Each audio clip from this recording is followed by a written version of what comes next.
Hello and welcome back to Hydroponics Daily. I'm your host, Dr. Russell Sharp, and this is your podcast for everything soilless cultivation. Today, I was going to do a podcast episode all about cut flower production in hydroponics and how you grow cut flowers. However, that turned into a behemoth of an episode, and so I'm going to cut it down into a few different episodes. And today, I'm going to talk about how you can manipulate flower colour and even shape. So manipulating flowers. Normally this can't be done. So when you grow a plant, whether you change the fertilizer, the environmental conditions, things like this, you can massively change the way a plant looks from its leaves and its roots and its stems and its fruit, but you can't really manipulate flowers. But scientists have done a lot of studies on plants over the years, and there are some exceptions and some really interesting exceptions. So we'll look at that in this episode today. So the first thing is that many cut flowers species show reduced petal colour intensity when grown above optimal temperatures. So when they're grown in really high temperatures, their flower colour can fade. That's interesting, and that's why you should avoid really high temperatures. Now, that doesn't mean light levels, that just means temperatures. So you'll find that a lot of cut flowers are grown in high altitude areas where the air temperature is low, but the light levels are high and the air temperature is low.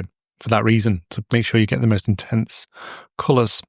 High heat temperatures suppresses anthocyanin biosynthesis.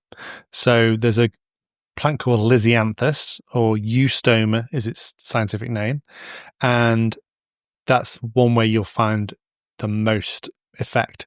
And Lisianthus or eustoma, as they're called, they are very, very they're the one flowers you can manipulate the most.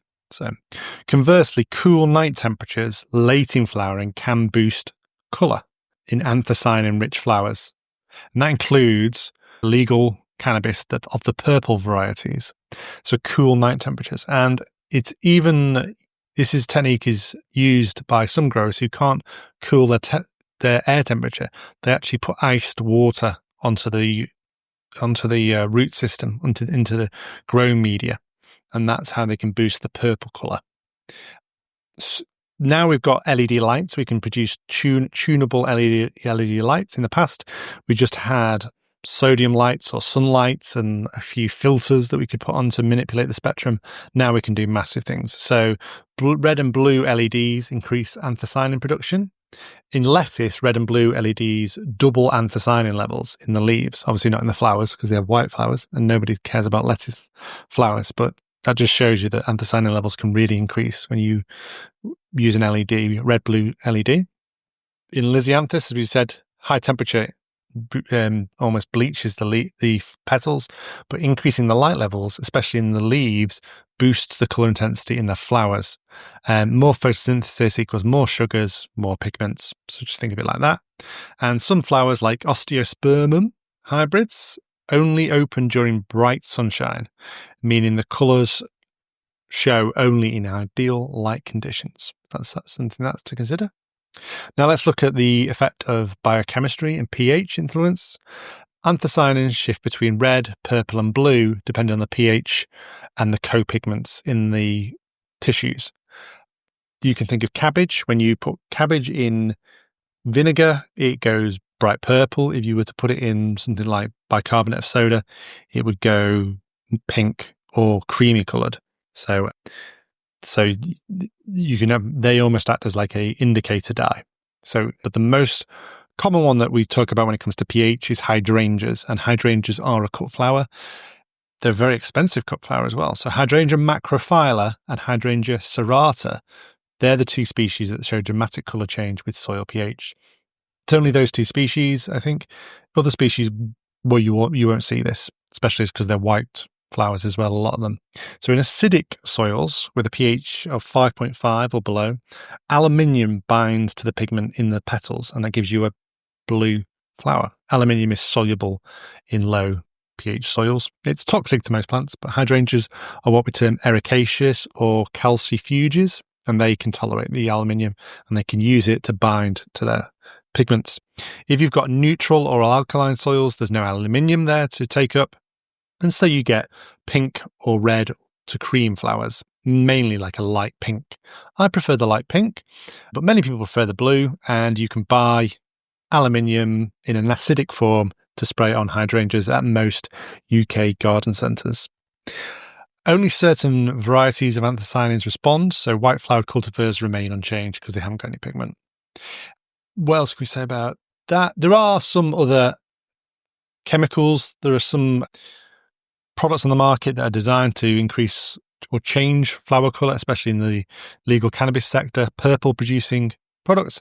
And at Utrema, we have tried to make compounds for increasing anthocyanin levels in flowers. We've tried a number of different active ingredients. We've tried our salicylic acid product. We've tried, what else have we tried? Abscisic acid. We've tried all sorts of things, really, and none of them have worked. So we've not released a product to change flower colour. So, even the greatest minds can fail at this, and some mediocre ones like mine. But if you've got an idea for a product that can change flower colour, then let me know. We can collaborate. In the late 1990s, French researchers found significant colour variation in a single tulip variety, depending on the growing regions where the tulip was grown, explaining why the packet art you get when you buy a flower or a bulb doesn't always match what you get when you grow your plants in your soil. And then, interestingly, forget-me-nots, which grow as a wildflower here in the UK, or as a flower that you can grow in an English country garden, they shift from pale pastels to vivid blue as they mature. And I think they also change colour once they've been pollinated. I'm pretty certain on that. So, practical techniques for growers: keep your daytime temperatures optimal, use cooler nights to boost pigments late in flowering, avoid high temperature stress during flowering to prevent washed out colours, use an LED light that's tunable, and you can increase the red and blue to enhance flower production. Ensure high light levels on foliage, not just the flowers. The plant needs energy, it needs sugars to make them. You could even look at feeding your plants high sugar concentrations. We think about these as sugar or carbohydrate-based products, as sort of like resonator type products. You might see them in hydroponics. We think of them as for like resin production, but they can also be good for improving petal colour if you're growing something like Lisianthus. And then if you're trying to shift the actual colour, you can mess around with pH, lowering the pH, adding aluminium sulfate to produce more blues if it's hydrangeas, or raising the pH and adding lime if you want pink or red hydrangeas. But have a go at changing the pH and adding aluminium sulfate or lime if you want to mess around with how that affects pigment production in your plant. You've got a few plants to spare. That'd be a good, interesting study if you're prepared to mess around with them that close to flowering and harvest. As I said, not all species respond to these interventions, only anthocyanin-rich varieties. Most plants, no matter how you grow them, the pigment won't change, especially those based on carotenoids, betalains. So that's a really difficult one for me to say. They're the pigments found in sugar beet and other types of beet. They will affect change according to pH, but not so much light.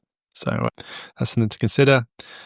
So know your pigments, control your temperatures, use LED lights, mess around with pH and lime and aluminium sulfate if you want to mess around with that, and mess around with adding sugars as well. So you can, in some circumstances, change it. It isn't just about genetics. Obviously, you can breed different colours. You can cross a green variety with a purple or a black, or and produce different colour flowers. But environment can have a small effect as well in certain species. I'm Dr. Russell Sharp. Thank you for joining me for Hydroponics Daily. I will do another episode, at least, possibly 2 or 3, on cut flowers. We'll talk about day length and cut flowers. We'll talk about where cut flowers are grown and certain techniques for propagation and why hydroponics might be used instead of soil cultivation. So thank you very much for listening. And until next time, that's been Hydroponics Daily.